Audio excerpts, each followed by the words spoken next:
The twin suns beat down on Mos Espa.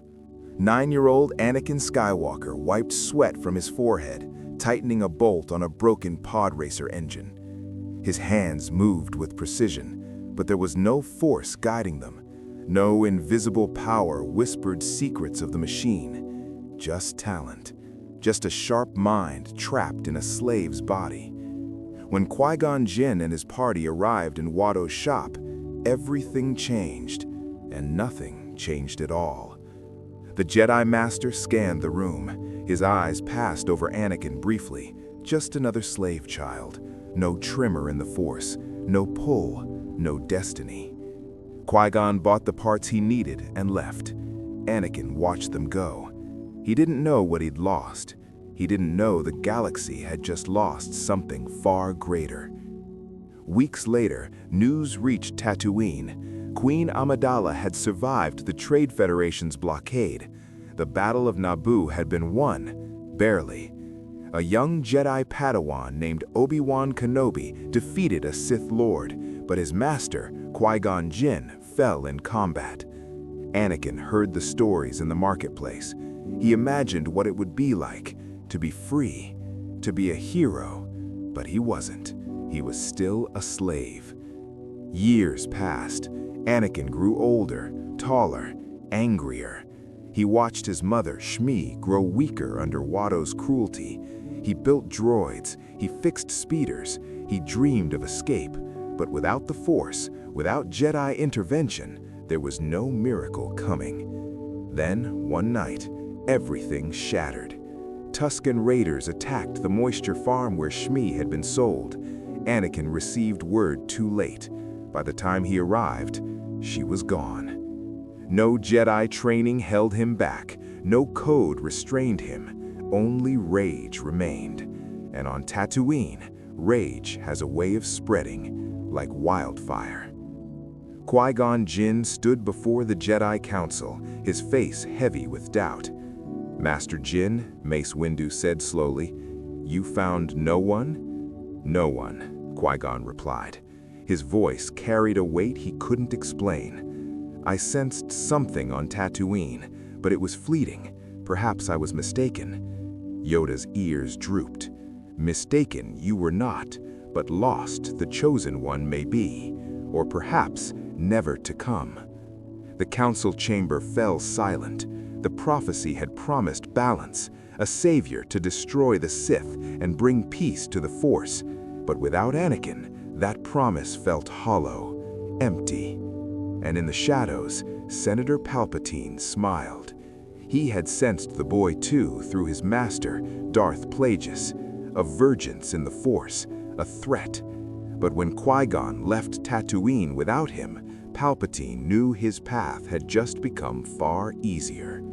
No Chosen One meant no unpredictable variable, no Skywalker to train, to corrupt, or to fear, just a clear road to power.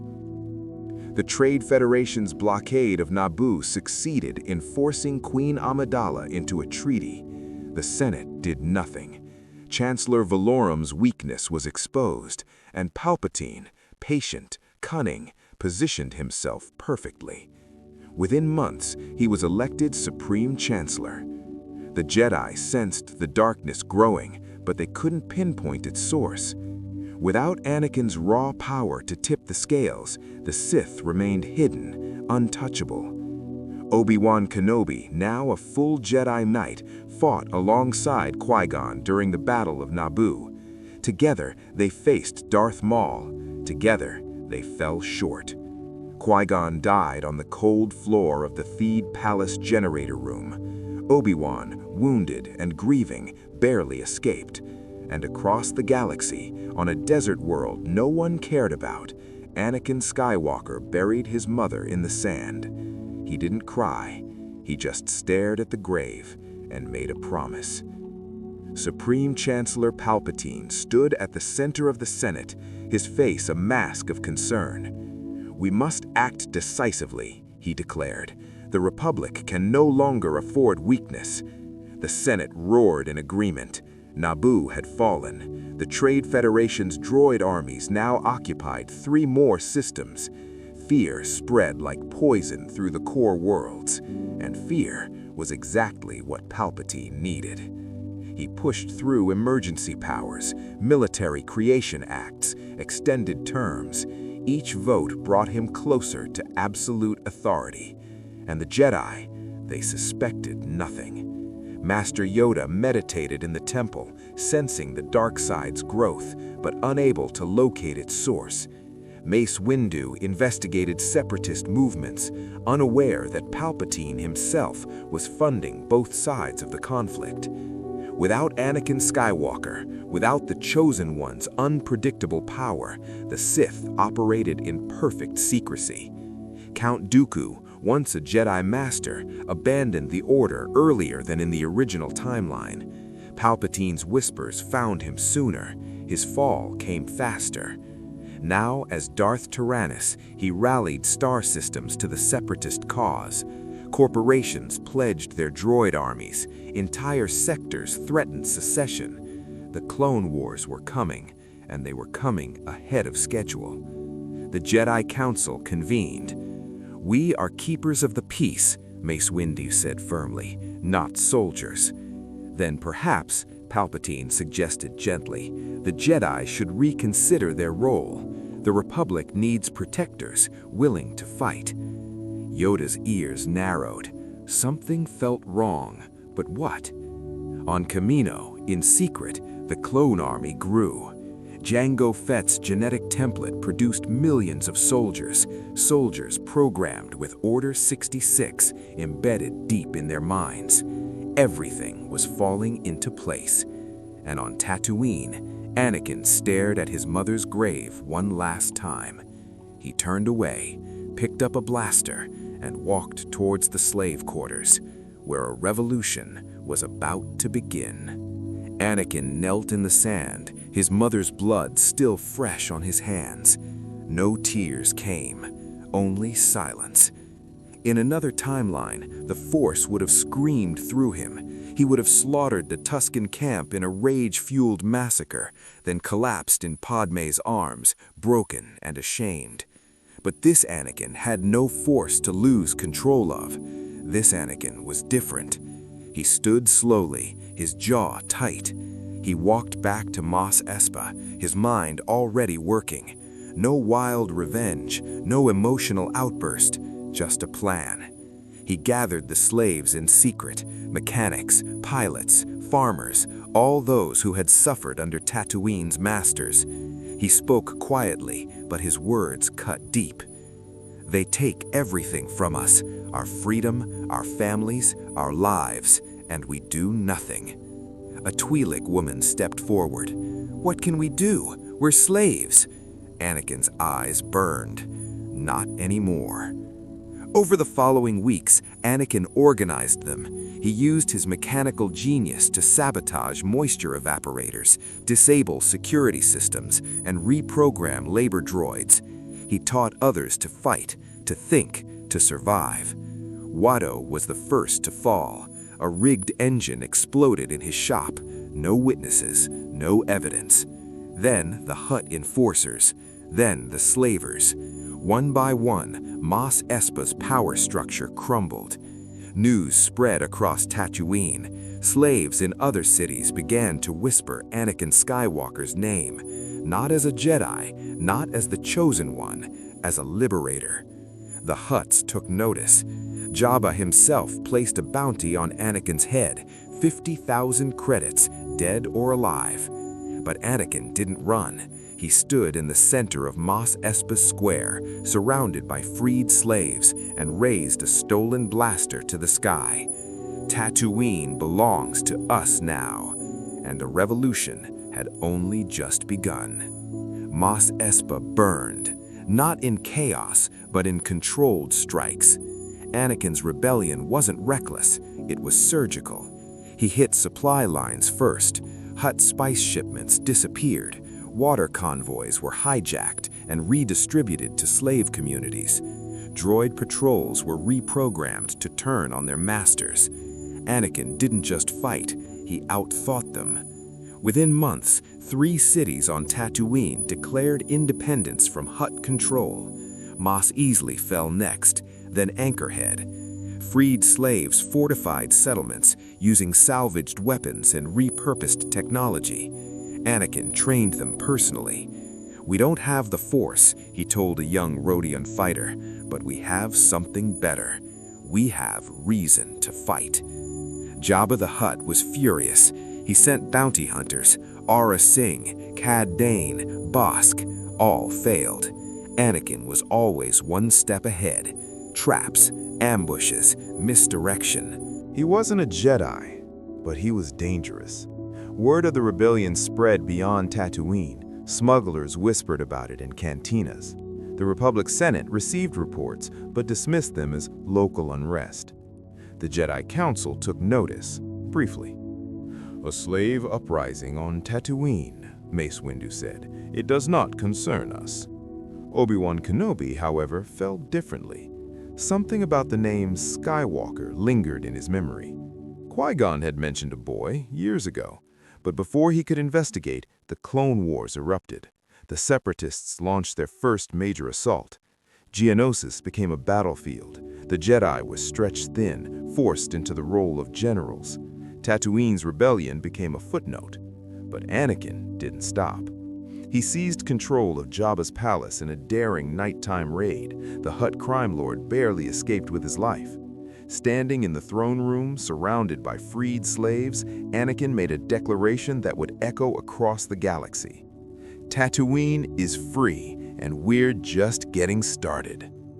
Far away on Coruscant, Palpatine heard the news, and he smiled. The Clone Wars consumed the galaxy. Without Anakin Skywalker, the hero with no fear, the Republic's victories came slower, bloodier. On Christophsis, Obi-Wan Kenobi barely held the line. On Ryloth, Mace Windu lost half his battalion. On Umbara, an entire clone legion was wiped out. The Jedi were warriors now, whether they wanted to be or not, and they were dying. Master after master fell. Aayla Secura, Ki-Adi-Mundi, Plo Koon. The council chambers grew emptier with each passing month. Yoda felt it, the dark side closing in like a noose, but he couldn't see the hand tightening it.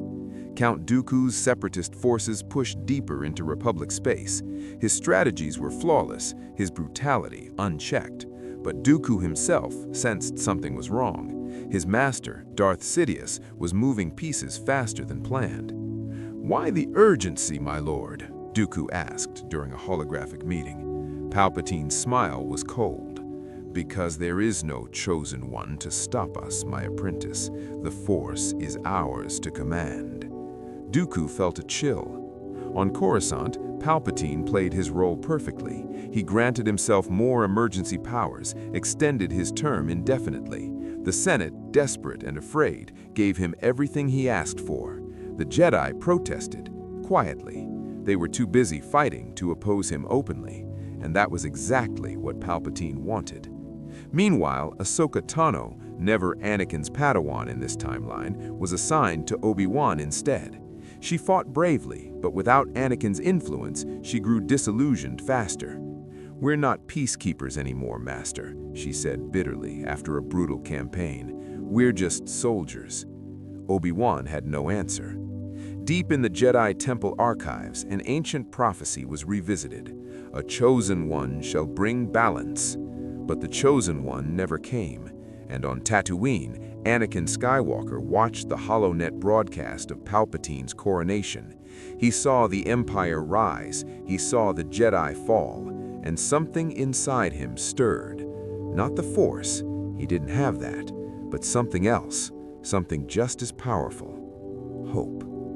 Anakin stood, his jaw set with determination. If the Jedi couldn't stop him, maybe someone else can. The rebellion began quietly. Anakin Skywalker reached out beyond Tatooine. Freed slaves became soldiers, smugglers became allies, disillusioned Republic officers defected and joined his cause. He had no Jedi powers, but he had something Palpatine never expected. Heart. On Alderaan, Senator Bail Organa sheltered survivors, Yoda and Obi-Wan among them.